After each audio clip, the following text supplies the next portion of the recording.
Хүн төрөлхтний түүхэн дэх хамгийн гинэн жигтэй үхлүүд. Хүн төрөлхтний түүхэнд юу эс тохиолдох вүлээ? Зарим нэгэн хүмүүс өөрийн амьдралаа гинэн тэнэг эмгэнэлтэйгээр амиа алдаж төгсгөл болгодог. Шүхрээ мартаад үсэрсэн шүхэрчин шарилны нүхэндээ унаж өгсөн оршуулгын газрын эзэн. Алсын удирдлагатай онгоцондоо мөргүүлж өгсөн залуу гэд тоочхын аргагүй олон хачирхалтай үхлийн түүхүүд байдаг. Усанд хөвөх сарыг тэрсэн. Эртний хятадын Тан улсын үеийн их найрагч Либай шүлэг найргаараа төдийгүй сархтан тун дуртаагаараа олонд танигдсан нэгэн байжээ. Энэ цагийнхны ярьдгаар бол тэрбээр охи хүртэж онгодоо дуудан сэтгэлээ хөглөдөг нэгэн байв. Сарн тунарсан тэр нэгэн өдөр халамцуухан найрагч Либай хэсэг нөхдөдөө шар мөрнөөр заваар зугаалж яв. Гэтэл мөрний усанд туссан сар найрагчид тун садан харагдаж түүнийг барьж авахар завнаасаа өсөрчээ. Гэвч тэнд түүнийг үзэсгэлэн саран бос эргэлдэн шуугах догшин урсгал хүлээж байв.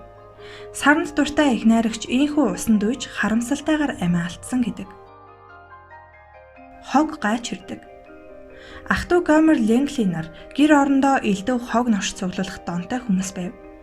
Тэд хэрэгтэй ямаа хайчихвээ ямар нэгэн юм гэрээс нь алга болчихвээ гэхээс үхтлээ айцгаадаг байжээ.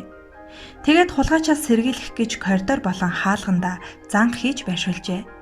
Тэрч бүхэл гудамдаа ч олон жижиг занг тавьжээ. Нэгэн удаа Ленгли ахтаа хоол хүнстэй хүүлж өгөх гэж коридорт хураасан уул аваа шиг их сониныг арай гэж даваад цааш унахдаа мөнх өөрсдийн бэлдсэн зангандаа орчихжээ. Ингээд хэдэн өдрийн дараа Гомер өсөглөнгөөс болон нас орсон байна. 1947 онд тэдний гэрт үхсэн хүн байна гэсэн дуудлагаар цагдаа нар очиж дотгошоо арай их нэвтэрч оржээ.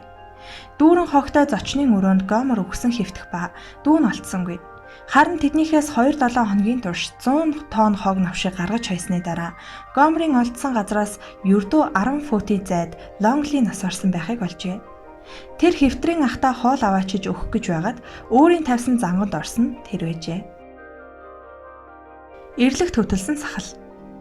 Австрийн иргэн Ханс Штанингер гайхуулах юмтай нэгэн байлаа. Түүний сахалны урт нь 4.5 фут буюу 1.4 метр байсан гин.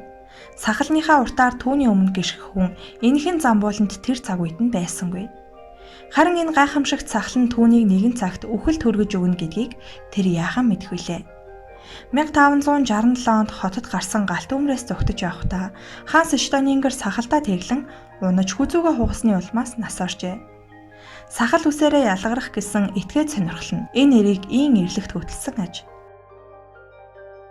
Давсгаас суллах тустай. 16 дугаар зууны үеийн Данийн язгууртан одон оромч Тихо Браге маш этгээд хачин хүн байжээ. Хүлэн авалтанд алиа салбатайгаа авчран ширээнд ор суулгачихдаг. Гэртээ хандгаа тэжээдэг гэх мэт этгээд сонирхолтой нэгэн байв. Тэр халц дулаанд хамраас сэлмэнд хатгуулсан учраас үргэлж алт мөнгөн хошуувч зүүдэг байв. Исаак Ньютоныг дэлхийн таталцлын хуулийг нээхэд тусалсан одон оромч Тихо Браге бие засах газар оролгүй хид их дэвчснээс болж зуурдаар амиа алджээ. Тухайн үед найр дуусгаас өмнө ширээнээс зөвшөөрөлгүй босох нь гэрийн эцдийг аимшигтайгаар доромжилж байгаад тооцдог байв. 1601 оны нэгэн хүлээн авалт маш удаан үргэлжилж түүний давсаг чинсэн ч төвчээд л байв.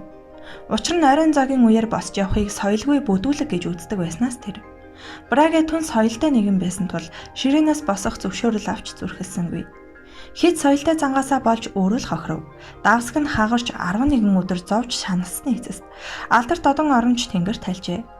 Түүхчид түүний үхлийг арай гайгүй харагдуулах гэж мөнгөн усанд хорцсон мэтээр бичиж үлдээсэн гэдэг. Удирдаачийн давхар үхэл тэснэ. 17 дугаар зууны чадварлаг хөгжмийн зохиолчдын нэг Жан Батист Люли Францын хааны захиалгаар хөгжим зохиодог байжээ. Тэрээр 1687 онд нэгэн концертын бэлтгэлийн үеэрээ Францын хаан 14-р Людвигт зориулан бичсэн бүтээлээ удирдан тоглож байв. Бэлтгэлийн үеэр хөгжимчдийн сургуулалт санаанд нь нийцээгүй Люли ихэд бухимдан дохиураараа шал нүдэгтэй хөлийнхөө хурууг цохин гэмтээжээ. Тухайн үед ангаах ухаан сайтар хөгжөөгүй байсан болоод ч тэрв хуруу нь өрөвсж идэлэн нас барсан байна. Амиа золиослон байж тоглосон сүлд дуул нь Людовик хааныг түргэн эдгэрхэд зориулсан бүтээл байсан гэдэг. Зайрмаг их идэг аюултай. Зуны агим халуунд зайрмаг гэдэг сайхан, хэтрүүлвэл мэдээж аюултай. Америкийн нэгдсэн улсын 12 дахь ерөнхийлөгч Закари Тейлор 1850 оны 7 дугаар сарын 4-ний өдөр болсон албан үйл ажиллагааны үеэр бөхчөм хэд халуун байсан учраас олон зармаг иджээ. Халуун өдөр хэтэрхий их зармаг идснээс болоод ходоод нь шингээж чадалгүй 5 хоногийн дараа таалал төгсжээ.